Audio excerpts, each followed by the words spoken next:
За энд морлон цаатсан ламтан багш нар бол эрдэмтэн мэрэгдэд өнөөдрийн тумаа амгалан айлтгая. За өнөөдрийн энэ цаахан номын харамт тохиолдуулаад Монголын бурхан шинэ дуу гандан тэгчлийн хийдийн энэ адистад орсон энэ эндэр дээрээс өөрийнхөө шавлан суусан хийдэн танилцуулахад таатай байна. Мөнч их бэлгшээж байна.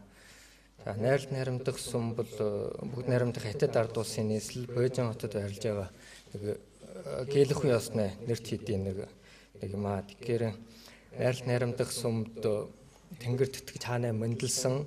Тэгээд Монгол төвд орны олон хутга тавилгоод энд саатсан суурснаар бол чин гүрнэ бүх үед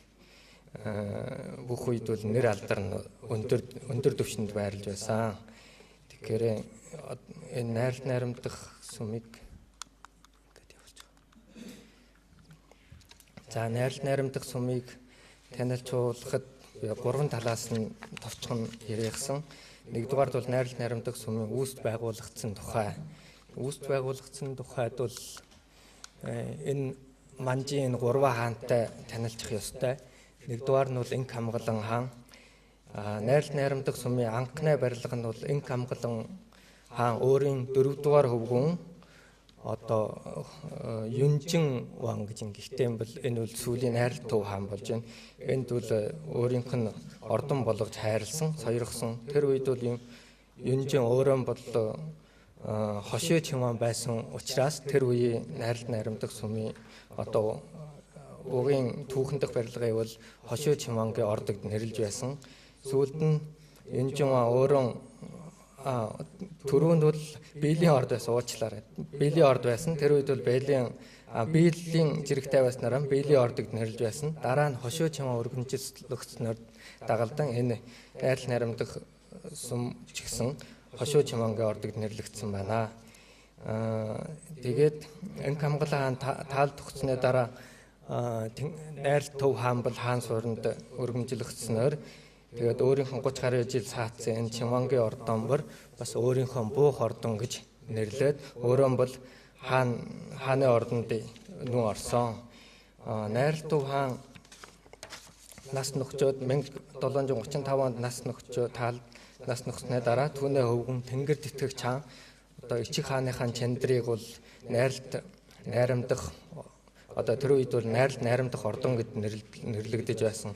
Энэ ордонд бол за чандрыг 1 жил жалсан. Тэгээд бол энэ чандрыг жалахын төлөө 15 өдрийн дотор бол бүх дээврийг бол шараар ингэж шар вараар дээвэрсэн түүхтэй. Тэгээд дараа жилийнх нь 10 сард бол одоо 1 жилийн хэртэй таваад энэ найралд тэнгэр тэтгэж хааны чандрыг бол одоо энэ баруун онгондон шилжүүлсэн. Ийм учраас бол энэ найралд найрамдах одоо энэ үр дивэгч ордогж байгаа бол тэнгэр тэтгэж хааны чандрыг жалж исэн 1 жил жалж исэн ийм энэ ордонд жалж исэн. Тэгэхээр бол энэг цаг үеийг бас хөргийн үеийн найрамдах ордон гэж ингэж нэрлэдэг. Ингээд одоо найрал найрамдах сумын түүхийн үеийг ингээд ерөнхийд нь 3 хаваа бол биелийн ордны үе буюу 1694-өөс 1709 он. Хоёрдугаар нь Чимэнгийн ордны үе буюу 1709-өөс 1744 он. Тэгвэл одоо сүм хийдийн үе буюу одоо 1744 оноос одоо хүртэл ингэж 3 хавааж болно. Энэ дотор бол одоо түүхчдийн нэрлэдэг хөргийн ордны үе гэж бас 1 жилийн хугацаа байна. Сүм хийдийн одоо үеийн түүхээс ингээд тодорхойлбол за найрал найрамдах сүм бол одоо 1744 онд ордноосоо сүм бол хийд болж хяврагдсан. Үүнд бол одоо энэ Жаваа Дамдан гавжи алтан дэвтэрд тэмдэглэстэй байна. Тэгвэл одоо Түгэн Арамтай гад хорч хонжун цагаалын хөргөстгөр тэмдэглэстэй. За алтан дэвтэрд бол за энэ найрал төв хаан бол өөрийнхөө Ичиг хааныхаа одоо энэ амрах ордныг бол өөр сүм болгоё гэж ингэж одоо дээд 2 лам гэж хэлж байна. Энэ бол одоо Жанжааруулын дорж явуулаад алтан ширээт энэ 2 ламад ингэж айлтгаснаар энэ 2 ламаар одоо ингэж зохион байгуулад тэгээд цогчин дуган, майдрын дуган, шүтэн сүм, сахиусын сүм, санид, жүд, мамб, Дун ухааны 4 дасан лам ховрогын суух ордон эдгээр юу байгуулжээ. За энэ согчин дуган маань энд байна. Тэгвэл одоо энэ 1860-аад онд Италийн нэг одоо судлаач юусэн авсан зураг байна. Согчин дуганы хуучин зураг байна. За энэ бол майдрын дуган байна. За тэр үед бол одоо найрал дуу хаанаар өрөөн бол энэ хийдэд ийм илэрхийл сойрхсон. За гадан жинчгэл ингэж за төгс баясгалант адис тогтсон твэ гэж ингэж нэр сойрхсон. За одоо час төвдийн орноос бас Жов Адишагийн одоо өөрийн барлуун туваагж одоо гэлэн хүнээ өөрөн бид авч явдаг тийм туваагд нэрлэгдсэн. Одоо туваан сүлтүмаа тэргүүтэн одоо ийм хамгийн нандин шүтэнүүдийг бол зассан бас байдаг. Одоо энэ туваан сүлтүмаа мөн тэр богд ламын өмнө дихагдж байгаа. Одоо энхүүгийн хийдийн хамгийн нандин шүтэн болж байгаа. Одоо хуучинд бол хотох тавилгоод Бээжинд оруулж аавал энэ бурхны өмнө очиж сожин хурдаг иймэрхүү бас уламжилтай гэж яригдаа.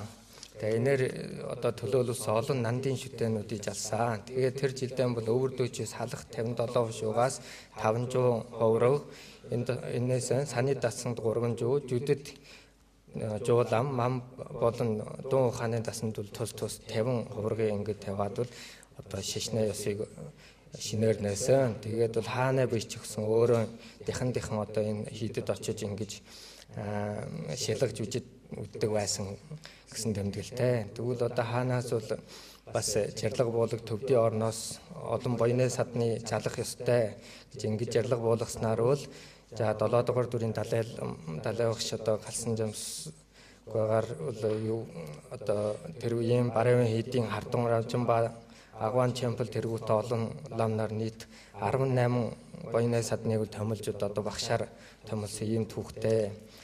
За энэ бол найрал наримдаг сумын үүсэлтэй холбоотой. Тэгвэл одоо дараа найрал наримдаг сумтай түүхэнд холбогдох хотох товилгоодын талаар хэсэг бүлгийг танилцуулъя гэсэн.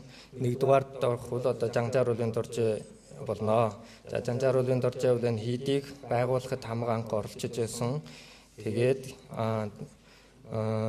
төвдийн орноос бас одоо тэр Минжүр хотогт агван Пэрэндэ жамс тэргүүтэн олон лам нарыг залах тэгвэл одоо сумын одоо лам ховрогыг хүмүүжүүлэх энэ талаар бол их олон ажиллагаа хийсэн үнэ. За тэгвэл дараа нь болох 6 дугаар дүрийн банчин богд балдан иши Лувсан балдан иши энэ 6 дугаар дүрийн банчин богд бол тэнгэр тэтгэгч хааны 70 жилийн насны ойгоор Бээжинд жалгадаж ирээд тэгээд найралт наримдах сумд бол тэр үед одоо банчин богдод зориулаад банчны орд Самарын орд гэх ийм хоёр дуган байгуулсан. Тэгээд Бээжинд одоо 20 өдөр саатсан болвч одоо найралт наримдах сумын 300 гаруй лам ховрогд гэсэл гэлэнгийн самар өгж исэн. Тэгээд бас мөн Жанжааруулын доржоогоор орчуулга хийлгэж за тэнгэр тэтгэгч хаанд бас 6 моторт Маккалын авшиг тэргүүтний хайрлж байсан түүхтэй.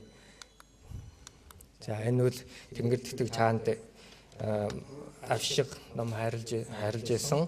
Самарын дуган болно. Тэгвэл энэний дараа бол 7 дугаар дүрийн далай богд Лувсан галсан жамс энэ богдоор бол тэнгэр тэтгэгч хаанд бол одоо том цагаан зандан бэлгэснээр бол энэ тэнгэр тэтгэгч хаан бол за энээр нь том майдар борхон бүтөөж энэ майдар борхон мал 2013 онд ЮНЕСКОгийн тэмдэглэлд одоо нэг л модоор уралсан одоо цагаан зандан борхоны одоо хамгийн том хөрөг дүрээ гэж ингэж одоо тэмдэглэгдсэн байна. За тэгвэл одоо 7 дугаар дүрийн галсан далайлам галсан жамсоор бол бас одоо сүм хийдийн олон ховрогын ховчс малгай тэргүүтээ олныг хангааж исэн.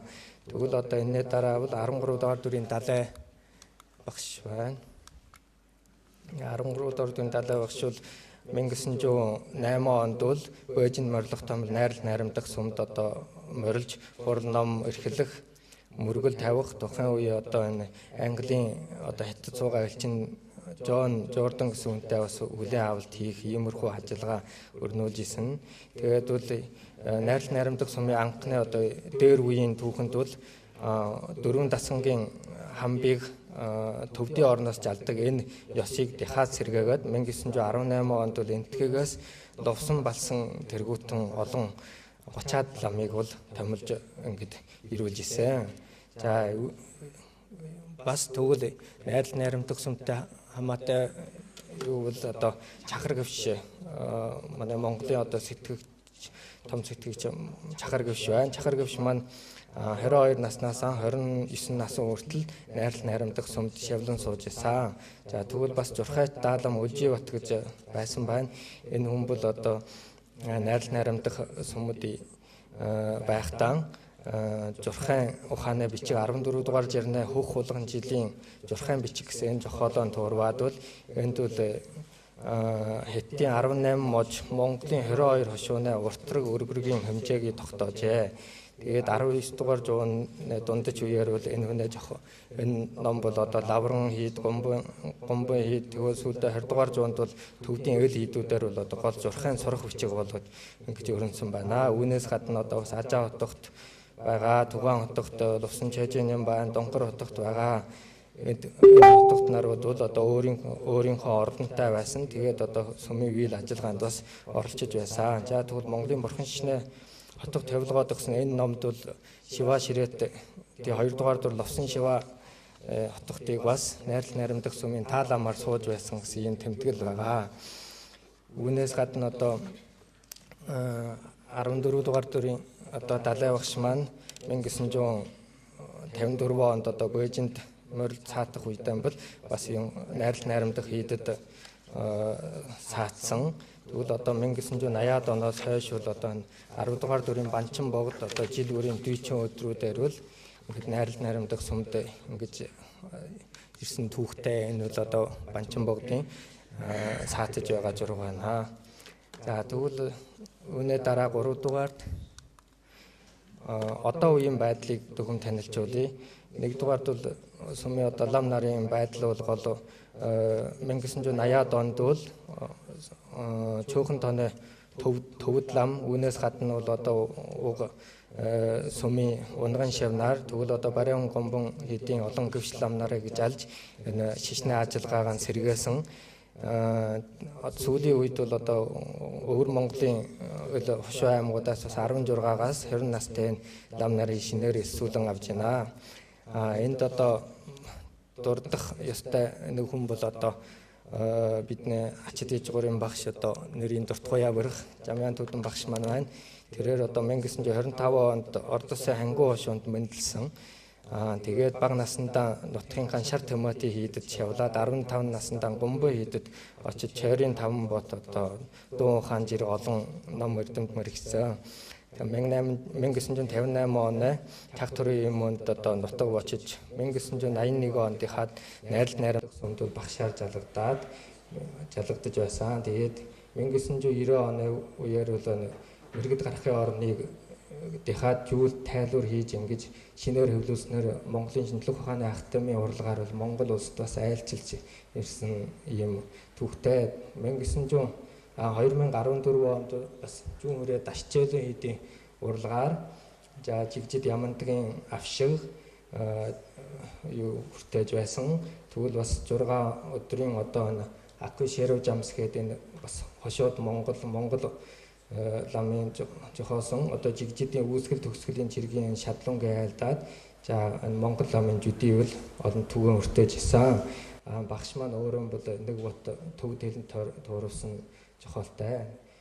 Тэгвэл мөн бас нэг дурдах ёстой хүн бол амар урсгалан хийдэд одоо 1990-ад онд чойрын багшаар жалагдаж байсан баруун хийдийн гэвш одоо өөрөө Монгол ухсааны хүн Ишийн наадмадгаа байгаамаа. Энэ хүн бол одоо 2015 онд 97 настай жанчалжээ. За энэхүү одоо байгаа лам нарууд бол 110 хэд лам байна. Энэ лам багш нарууд бол одоо гомбон лаврангийн хуучин гөвш нар байна. Сүүлийн үеийн одоо лавран хийдэд суралцж өнгөрсөн юм шиг нарууд байгаамаа. За тэгвэл дараа нь одоо энэ сүмийн сургалтын байдлаас дүгм танилж болвол за гол төвд хэлээр эхлүүлэн Тэгээд магтаал өрөөл таван тогшил чиглэх хурлын зан үйл эзэмших за тэгвэл бод мөрийн жиргэг бол судалгааныхаа суур ном болгон одоо гүн тогтсон таал жиргэг суралцах төвд уран бичлэг аядан эзэмших бурхны шишнэ түүх хятад англи хэл сурах зэрэг сургалтын төлөвлөгөөний дагуу явагдаа. За тэгвэл шишнэ хурал номын бол үйл ажиллагааны байдлыг танилж болвол за өглөө 5 цагаас манч урах одоо монголчуудын бол цогцоо уншлаг урах гэж 5 цагаас манч урж одоо цар бүрийн шинийн нэг 15:30-д сахиус дихах 15:30-д бол сожон урах шинийн 8-нд манал 10-нд одоо сэвгмөдийн цог одоо 29-нд гүнрэг цог урдгаа жил бүрийн бол цагаан сараар бол одоо 8 өдөр ерөөл урах цам харайх майдар эргэх 4 сарын дүйчэн өдрүүдээр бол одоо намж нүнэ цуух ганжуур хурах богд ламын дончид хурах 9 сард намжилмын дончид хурах 7 өдрийн одоо турш жигжид ямандгийн дөмчдийн дагуу дэлгэрэнгүй равны гэлэг зам сурах зэрэг одоо ийм ажиллагаа явагдаа. Өвлийн сүүл сард бол одоо цогчин соглонд босох одоо 100 тонны лам нарыг бас сан бишилгаад суулгадаг. Одоо үүнээс гадна бол сүмөөс зохион байгуулж өвөр Монгол хятадын ил орноор бол одоо бас буйны ажиллагаа явуулдаг. Жишээлбэл хэлэх юм бол одоо төлөвлөгөө амжилтгаа их дэргүүтийн юмр буйны ажиллагаа явуулдаг. За энэ дөмчдийн үеийн лам нарын жил бүрийн шинээр бүтээсэн жигжид ямандгийн юу байна төсөн жинхэр байна тэгвэл одоо энэ жэвэ жинсэр хурж байгаа байдал байна тэгвэл чам харайж байгаа майдар эргэж байгаа байдал байна. За найрал найрамдаг сум 270 гаруй жилийн өмнө анх байгуулагдсан анх язгууртны ордон болж байгуулагдсан цагийн явцад сум хийд болж өргөжин олон жилийн түүх соёл заншлыг хадгалсаар иржээ. Хийдийн болон дохой бүрд түүхийн хосхой бүтээл болон дохой бүр түүхийн хосхой бүтээл өгөө цаашид одоо судалгааны зохих материалуудыг одоо хадгалагдаж байна. Одоо энэ сумын лам нарын дотроос бол бас зохиол бүтээлийн туурвсан олон мэрэгд төрөн гарчээ. Төрөн гарснаар өрхөө цаашид ч одоо төрөн гарсаар байх нь дамжиггүй. За анхаарал тавьсанд баярлалаа.